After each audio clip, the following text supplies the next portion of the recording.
Hello students, welcome to Concept Classes. Today we are going to discuss class 10th Maharashtra World History second chapter, Historiography, Indian Tradition.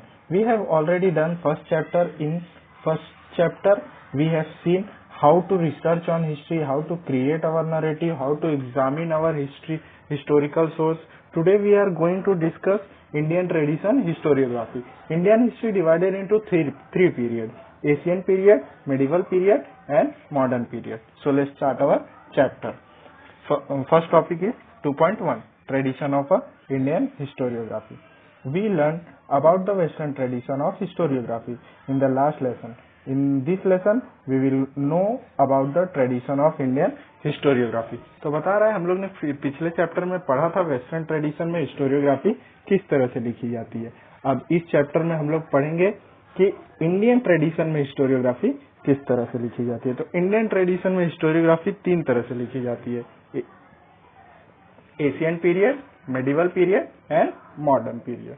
So first हमारा topic है Asian period, historiography in the Asian period.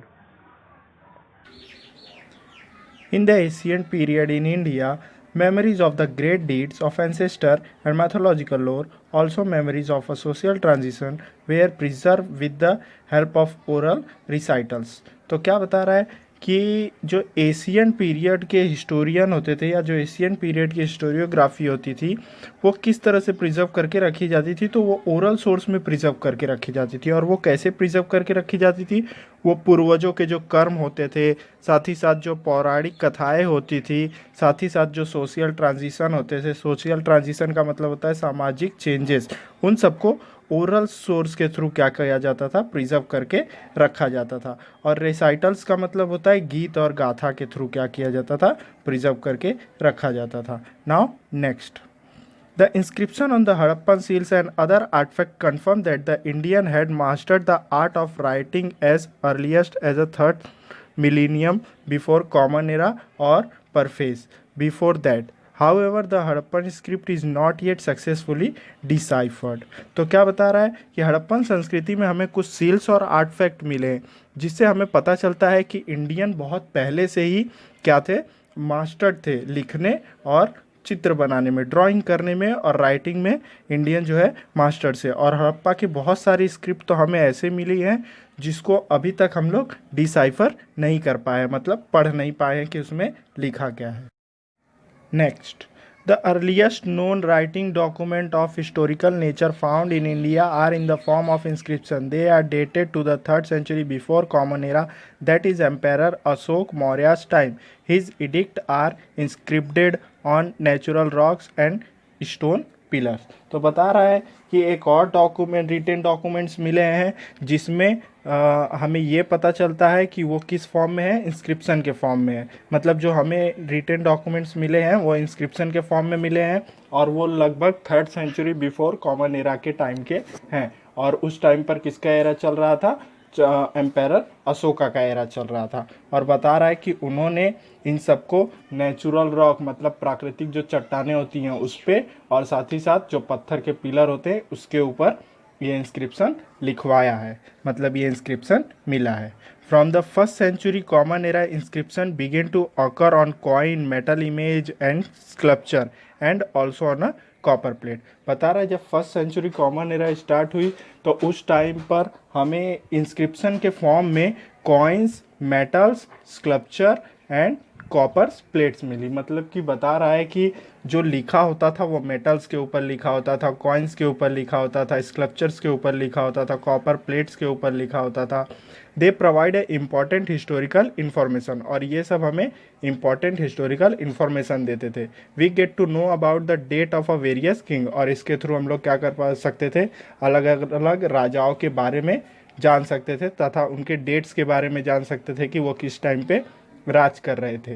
Next, उनकी dynasties के बारे में जान सकते थे. Next, उनके जीनोलॉजीज के बारे में जान सकते थे. जीनोलॉजीज मतलब वंशवती, वंशवती मतलब डायनेस्टीज़ के बारे में. नेक्स्ट, उनके टेरिटोरियल एक्सटेंट के बारे में जान सकते थे. टेरिटोरियल एक्सटेंट मतलब कि उनका साम्राज्य कहाँ तक फैला हुआ था. Administration of a various empires, साथ ही साथ अलग अलग एम्पायर्स के राज के बारे में जान सकते थे, वो कहाँ पर राज करते थे, कितने सालों तक उन्होंने राज किया, एंड किंगडम्स और उनके साम्राज्य के बारे में, and also important political events और उनके राज में कौन कौन से पॉलिटिकल इवेंट्स हुए थे, राजनीतिक इवेंट्स हुए थे, उन सबको जान सकते थे। सोशल ऑर्गेनाइजेशन कौन सी चलती थी उनके टाइम में, मतलब जो समाज के कल्याण के लिए काम करती थी, कौन कौन से राजाओं ने समाज के कल्याण के लिए काम किए थे। एंड नेक्स्ट क्लाइमेट, उस टाइम के क्लाइमेट के बारे में हम जान सकते थे। फेमाइंस का मतलब होता है अकाल, उस टाइम पे कब कब अकाल पड़े थे, एक्सेट्रा, और भी बहुत सारी चीज़ें हम लोग इस इंस्क्रिप्शन के थ्रू जान सकते थे, जो हमें कॉइन्स पे, मेटल पे, स्कल्पचर पे एंड कॉपर प्लेट्स पे मिले थे। Next, the ancient Indian literature including the इपिक्स। इपिक्स का मतलब होता है महाकाव्य। महाकाव्य क्या है, हमारे हिंदू धर्म के दो ही महाकाव्य हैं, एक रामायण और दूसरा Mahabharata. Puranas and Jain and Buddhist text, historical account by Indian author and also travellegious by the foreign traveler are important source of history.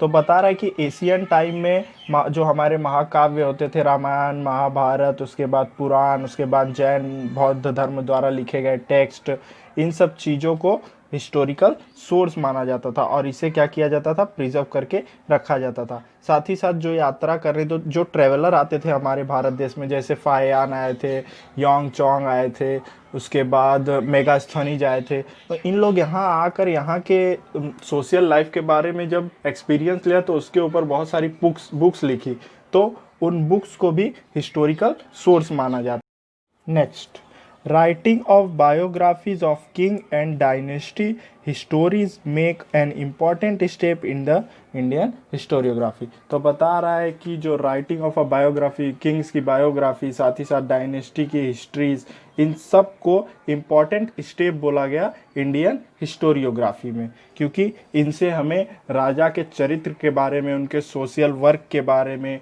उनके बिहेवियर के बारे में पता चलता था, बायोग्राफीज या फिर ऑटोबायोग्राफी से। Next, Harsha Charitra written in the 7th century common era by Banabhatta is a king of Harsha biography. तो बता रहा है हर्षा नाम के एक किंग थे, उन्हीं हर्षवर्धन को ही हर्षा किंग कहा जाता था और उन्हीं के कवि थे बाणभट्टा, जिन्होंने ये पुस्तक लिखी थी हर्ष चरित्र।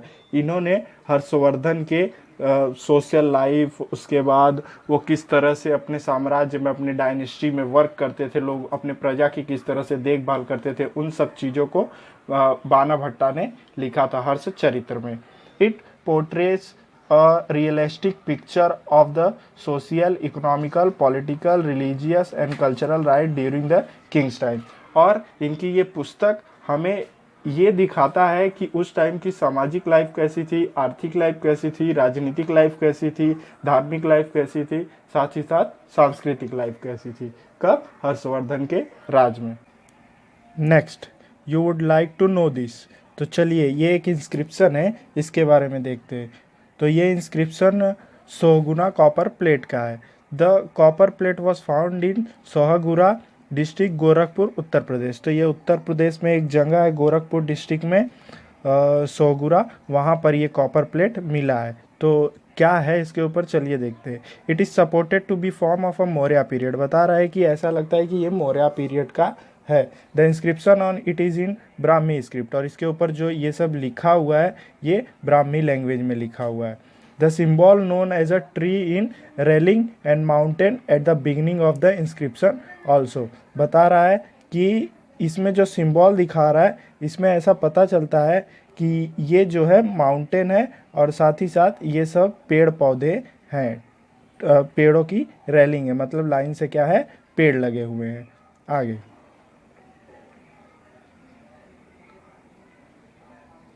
और बता रहा है the beginning of the inscription also occur on the punch mark coin. बता रहा है कि ये जो है, इसके बहुत सारे ऐसे पार्ट्स हैं जो कॉइन के ऊपर भी देखे गए हैं। Another symbol which look like a structure erected on the 4 pillar is supported to the indicating of a granary. अब बता रहा है कि यहाँ पर 4 पिलर के ऊपर कुछ घर खड़े हैं, जो पता चलता है 4 पिलर के ऊपर घर खड़े हैं, जिससे पता चलता है कि ये शायद ग्रेनरी रखने के लिए बनाया गया है। क्यों ग्रेनरी रखने के लिए क्यों बनाया गया, उसका रीज़न था। The inscription recorded a royal order that a grain storage in a granary should be distributed carefully. इसका मतलब है कि ये राजा के द्वारा ऑर्डर दिया गया था कि यहाँ पे सब ग्रेनरी स्टोर किया जाएगा और उसको केयरफुली सबको बराबर डिस्ट्रीब्यूट किया जाएगा, किसी को कम ज़्यादा ना पड़े। It is supported to be suggestive of precautions take in the time of the famine, और साथ ही ये भी बताता है कि इससे अगर कभी अकाल पड़ता है, बाढ़ आती है या कोई प्राकृतिक आपदा आती है तो उसमें इन अनाजों का काम आएगा। इसीलिए यहाँ पर अनाज स्टोर करके रखा जाता है, मतलब ये एक तरह का इंडिकेशन है। Now our next topic, historiography in the medieval period. The style of writing Raj Tarangini, the history of Kashmir by Kalhana in 12th century common era। तो बता रहा है कि एक पुस्तक लिखी गई जिसका नाम था राज तरंगिनी, और वो लिखी गई है कश्मीर की हिस्ट्री के ऊपर, और उसको लिखा किसने है, कल्हाना ने 12th सेंचुरी में लिखा था, कॉमन एरा में। Kalhana himself say that he wrote his text after critically examining various sources like inscription, coin, remains of ancient monuments, dynasties, record and local tradition। तो बता रहा है कि जो कल्हाना थे उन्होंने खुद ही कहा है कि उन्होंने बहुत ही अच्छी तरह से और क्रिटिकली एग्जामिन करने के बाद ये पुस्तक लिखी, और उन्होंने इंस्क्रिप्शन को, कॉइन्स को, इन एशियन मोनूमेंट्स को, डायनेस्टी के रिकॉर्ड्स को, इन सब को कलेक्ट करने के बाद, उसके ऊपर पूरी तरह से रिसर्च करने के बाद ही इन्होंने राज तरंगिनी नाम की पुस्तक लिखी, जो पूरी तरह से बेस्ड है किसके ऊपर, कश्मीर की हिस्ट्री के ऊपर। Now next, in the medieval India the historians in the court of Muslim rules were influenced by the Arabic and Persian historiography। तो बता रहा है कि मेडिवल टाइम में ये मुस्लिम रूलर्स का दौर चल रहा था, और उस टाइम पर मुस्लिम रूलर्स थे, तो जाहिर सी बात है कि उस टाइम पर अरबिक और पर्शियन लैंग्वेज ही चलेगी, तो उस टाइम पर अरबिक और पर्शियन हिस्टोरियोग्राफी भी डेवलप्ड हुई थी। Among the Ziauddin Barani hold an important place in the Tarikh i फिजूर Shahi, a book written by him. तो जयुद्दीन बर्मी ने क्या किया, एक पुस्तक लिखा जिसका नाम था तारिक ए फिजूर सहानी, और उस पुस्तक में उन्होंने क्या लिखा था, किस पर्पस से वो पुस्तक लिखी थी। He has stated the purpose of historiography according to him the historian duty is not limited only to the recording of the rulers valour and policies of welfare, but he should also write about rules, fallings and incorrect policy। इनका कहना था कि जितने भी historian हैं उनका सिर्फ यही काम नहीं है कि वो राजा के बारे में अच्छी अच्छी बातें लिखे, मतलब राजा ने जो लोगों के कल्याण के लिए पॉलिसी चलाई थी या फिर राजा ने जो लोगों के लिए अच्छा काम किया था, सिर्फ वही नहीं लिखे, बल्कि उनके बारे में भी लिखे जो राजा ने गलत डिसीजन लिया था, उन सब के बारे में भी सही बातें बताए। मतलब राजा के बारे में अगर लिखा जा रहा है तो पूरी तरह से लिखा जाए, चाहे वो उस राजा ने जो गलतियां की हैं वो भी, और राजा ने जो अच्छे काम किए हैं वो भी। Burney further say that the historian should also take into consideration the importance of the teaching of the wise, the learned and the sant of the cultural life of people। Thus Burney explained the scope of historiography। अब बर्नी ने क्या बताया कि सिर्फ राजा महाराजा के अच्छे कामों के बारे में मत बताइए, बल्कि उन्होंने जो गलतियां की हैं उसके बारे में भी बताइए। साथ ही साथ इन्होंने ये भी कहा कि उस टाइम पर जो अच्छे लोग थे, जो संत थे, साथ ही साथ उस टाइम की कल्चरल लाइफ कैसी थी, उन सब के बारे में भी अपनी हिस्ट्री में बताना ज़रूरी है, ऐसा बर्नी का कहना था। आगे चलकर बर्नी ने बताया कि अगर इन सब चीज़ों को आप करेंगे तो ही हिस्ट्री में अच्छा स्कोप पा सकते हैं या प्राप्त कर सकते हैं। From the for the historian in a Mughal court praising the emperors and exhibition of loyalty become more important. बता रहा है कि मुगल साम्राज्य के शासनकाल में क्या होता था कि जो भी पोएट्स होते थे या जो भी पुस्तक लिखने वाले लोग होते थे वो अपने राजा के बारे में अच्छी बातें ही बताते थे.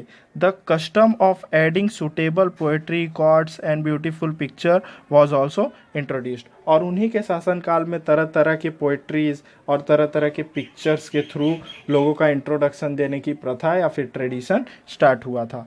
Next, Babur the founder of a Mughal empire wrote an autobiography. तो बाबर जो था वो मुगल डायनेस्टी का फाउंडर था और उसने अपने ऊपर खुद ही एक पुस्तक लिखी जिसका नाम था तुजुके बाबरी, और उसी को हम लोग हिंदी में बाबरनामा कहते हैं. It contain the description of the battle fort by him. Babur also record his minute observation of a various region and cities traveled by him included the local economic custom and the flora.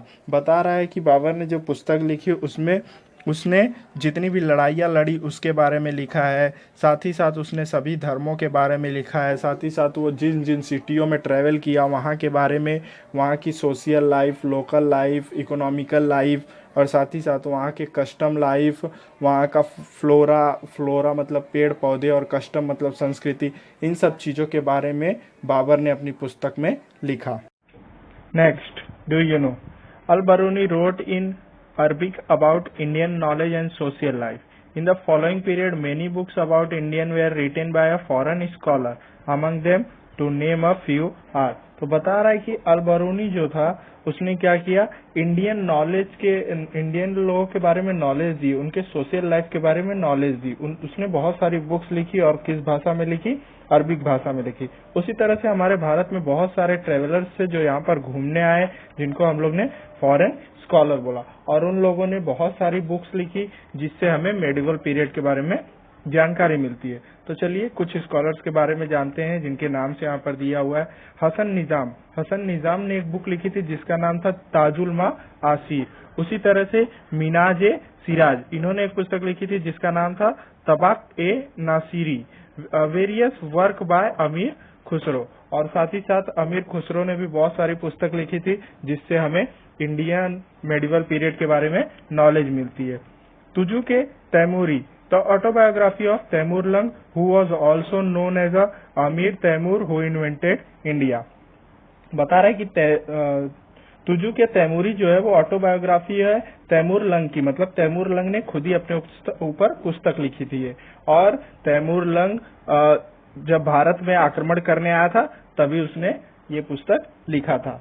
तारीख मुबारक शाही bye याहा बिन अहमद सिरहिंदी, और उसके बाद एक पुस्तक लिखी गई थी तारीख मुबारक शाही जिसको किसने लिखा था, याहा बिन अहमद सरहिंदी ने. There account provide us with historical information of a Sultana period. बता रहा है और ये जितनी भी पुस्तकें हैं ये सब हमें सुल्ताना पीरियड के बारे में नॉलेज देती है. सुल्ताना पीरियड कब का पीरियड था, मुगल के पहले जो मुसलमान थे वो पीरियड को हम लोग सुल्ताना पीरियड्स कहते हैं. Next, according to foreign traveler in India are also important. Among them are Ibn Battuta, Abdul Razak, Marco Polo, Niccolo Conti, Barbosa and Domingos Paes. तो ये फॉरेन ट्रेवलर थे जो भारत में घूमने आए थे, और जब ये भारत में घूमने आए तो भारत के इंडियन कल्चर के बारे में इन्होंने देखा, यहाँ की सामाजिक लाइफ को अनुभव किया, एक्सपीरियंस किया. उसके बाद यहाँ के राजा महाराजाओं का एक्सपीरियंस लिया. उसके बाद इन लोगों ने बहुत सारी बुक्स लिखी, बहुत सारी पुस्तकें लिखी जो आगे चलकर हमें मेडिवल पीरियड के हिस्ट्री के बारे में इंफॉर्मेशन देती है. Their account provide us with historical information of a medieval India.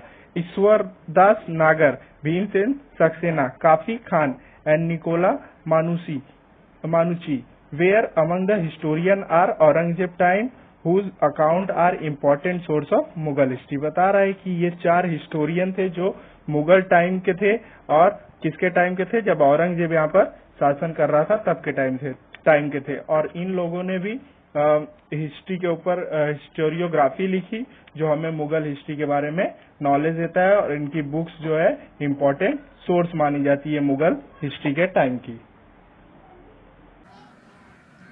Next, Abu Fazl Akbarnama is a very important from the view point of a critical historiography. तो बता रहा है कि अबू फजल नाम के एक कवि थे, उन्होंने एक पुस्तक लिखी जिसका नाम था अकबरनामा। और अकबरनामा पूरी तरह से डिपेंडेंट है किसके ऊपर? अकबर के ऊपर। अकबर की ये बायोग्राफी है। बताया जाता है कि इन्होंने बहुत सारे चीज़ों को कलेक्ट किया था, उसको क्रिटिकली एग्जामिन किया था, उसके बाद उसके पूरे रियलिस्टिक्स को जानने के बाद उन्होंने अकबरनामा लिखा था। His method of collecting authentic historical document and their scrutiny is looked upon as a devoid of base and hence realistic। देखिए वही बता रहा है कि इन्होंने सारे चीज़ों को कलेक्ट किया था, उसको क्रिटिकली एग्जामिन किया था, उसके बाद उसकी छानबीन की थी, उसके पूरे सत्य तक पहुंचने के बाद उन्होंने ये पुस्तक लिखी थी। स्क्रूटिनी का मतलब होता है समीक्षा करना, छानबीन करना। डिवॉइड का मतलब होता है रहित। रहित मतलब उसकी सारी चीज़ों को कलेक्ट किया। रहित मतलब जितनी भी चीज़ें थे उसको पूरी तरह से ध्यान से देखा। उसके बाद हैंस रियलिस्टिक। रियलिस्टिक का मतलब होता है सारे सत्य तक पहुंचने के बाद उन्होंने इस पुस्तक को लिखा। सत्य तक पहुंचना होता है। रियलिस्टिक मतलब रियल चीज़ों को जानना।